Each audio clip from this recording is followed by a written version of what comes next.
मैंने देखा है कि जो डिजिटल मीडिया है या सोशल मीडिया है, अल्लाह का शुक्र है कि ये हैं और हम इन शाम के 50 लाख वाले एंकर्स के हम मोहताज नहीं है, वरना इनको तो जो रात को मिठाई आ जाती है, लिफाफा आ जाता है, वही बोलना शुरू कर देते हैं। लेकिन अकल भी तो चाहिए ना बच्चे जर्नलिस्ट बनने के लिए। जब आपको पता है कि एक फ़ैसला महफूज है और रात को जर्नलिस्ट सुला रहा है, इसका क्या मतलब है कि पर्ची सरकार का काम हो गया।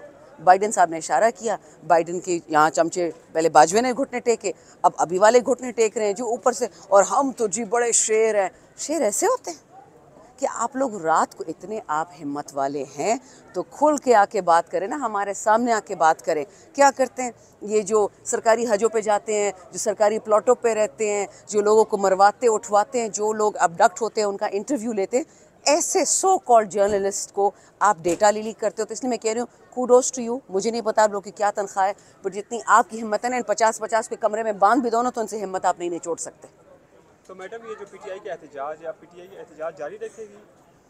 बेटा यू टेल मी, आप एक बेगुनाह आदमी को, एक शरीफ आदमी को जेल में 500 दिन से ज़ायद हो गए उसको बिठाए हुए, सिर्फ इसलिए कि वो आपको सजदा करेगा। वो नहीं करेगा सजदा आपको, वो रब्बुल आलमीन को सजदा करता है, सिंपल इज़ दैट। और आपने एक अल्टीमेट सिन आज किया कि उसने रसूलुल्लाह अलैहि वसल्लम की ज़िंदगी के लिए एक यूनिवर्सिटी का इनेकाद करवाया और उस 1 रुपया वो नहीं लेता, और आपने वो बंद करवाना सही समझा।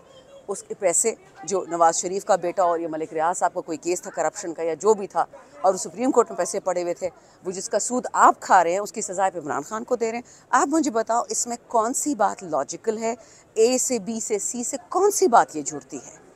नहीं जुड़ती। डील का तासुर दिया जा रहा है कि डील होने वाली है और पेशावर में एक मीटिंग हुई, मिस्टर गोर साहब ने खुद उसको ऑन किया, खान साहब ने कल ऑन किया, तो वो लोग कह रहे हैं तकरीबन डील फाइनल है, बस कुछ से बाद डील हो जाएगी। आप भी पेशावर से ताल्लुक़ रखती हैं और काफ़ी जो है इनसे कभी क्लोज रहती हैं, डील का तासुर सही है या वैसे ही हवा? बच्चे देखें ये इतने डेस्परेट लोग हैं ना, इन्होंने टिरियन वाइट का केस किया, इद्दत का घटिया केस किया, इन्होंने चोरी, खान पे गोलियां चलाई, हेलीकॉप्टर में ख़राबी की, खान के जहाज़ में ख़राबी की, खान के पायलट जीप को आग लगा दी जब पेशावर से वापस आ रहे थे। खान के साथ तो उन्होंने क्या नहीं किया। जेल में खान पे कितनी अटैम्प्ट्स हुई, इस ठंड में खान में इन लोगों ने खान का कितना अब्यूज़ किया, गर्मी में कितना अब्यूज़ किया था। 20-20 घंटे लोड शेडिंग, 22 घंटे लोड शेडिंग, वो नहीं टूटने वाला, याद रखें। ये लोग सारे के सारे माजरत के साथ वही लोग हैं जो हमने कुरान में सुना हुआ था कि दज्जाल की औलाद हैं। इनको इंसानों से कोई भी हमदर्दी नहीं है। इमरान खान को पता है कि अगर उसने घुटने टेक दिए तो खुदा ना खास्ता पाकिस्तान ख़त्म हो जाएगा। तो वो अपनी कुर्बानी तो दे रहा है बट वतन की नहीं दे रहा, और इन बदजातों ने पाकिस्तान की कुर्बानी दे दी बट अपने पैसे से, अपने झूठ से, अपने फॉर्म 47 से, अपनी बदमाशी से पीछे नहीं हटे। कोई डील नहीं होगी, बिल्कुल भी नहीं होगी। अच्छा मैडम बताइएगा, शहबाज शरीफ जाके मिलते रहे जनरल बाजवा से, हाँ डिगी सरकार, अब चेयरमैन जो हैं मिस्टर गौर वो जाके मिल रहे हैं, उस मुलाकात में आप किस तरह देखती हैं, क्या फ़र्क है? देखिए मुझे कुछ नहीं पता कौन कब किससे मिला, हर चीज़ खुली होनी चाहिए। मैं पार्टी का एक वर्कर हूँ, मैं कोर कमेटी पॉलिटिकल कमेटी का मेंबर नहीं हूँ, मैं पार्लिमानी पार्टी का मेंबर हूँ। लेकिन अगर इमरान खान ने इंस्ट्रक्शन दी बैरिस्टर गौहर को कि आप अपनी मीटिंग का एतराफ़ मत करें, इसमें कोई रीज़न होगी। लेकिन ये कहना कि जिस तरह वो डिग्गी में जाता था मिल के उससे, नवाज शरीफ से, मुझे नहीं लगता कि बैरिस्टर गौहर साहब डिग्गी में किसी से मिलने गए हैं। अच्छा, हेलीकॉप्टर इस्तेमाल होता है आजकल डिग्गी में? अच्छा हैं मीटिंग में चल रहा होता है कि पटियाला से उनको कोई हेलीकॉप्टर उठाता है और फिर कहीं मीटिंग करने जाते हैं। बड़ी बात, तो हेलीकॉप्टर का, में तो रिक्शा भी कोई नहीं देता। अच्छा मैडम, ऐसे पीटीआई और नून लीग तो आपस में हरीफ हैं, दोनों का आपस में मुकाबला भी किया जाता है।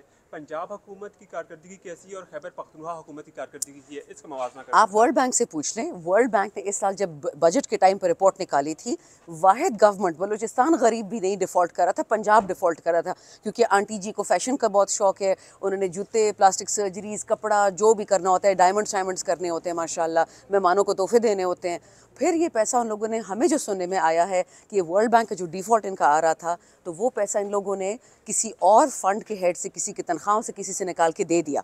दूसरी बात, केपीके वाहिद और पहला सूबा है जो कर्ज़े वापस वफाक को दे रहा है। ज़रा बताएं ना पंजाब ने कितने पैसे दिए? लेकिन क्योंकि पंजाब बेचारा मतलब 15 साल 18 साल हो गए हैं कि इन दजालों के नीचे वो कुचला हुआ है। पंजाब करे भी तो क्या करे, जाए तो कहाँ जाए। ये लोग ज़ियाउल हक ने हमारे सर पे बिठाए थे और अभी तक उतर नहीं रहे, बट इंशाल्लाह ये रब जो है ना इनके साथ जो करेगा फिर सब लोग अशश करेंगे। तो अली अमीन गंडापुर की कारकर्दगी बेहतर है, आप कह रही है? देखें, अली अमीन हो गया, मैं हो गई, शहरियार अफरीदी हो गया, we are nobody, this is Imran Khan's government.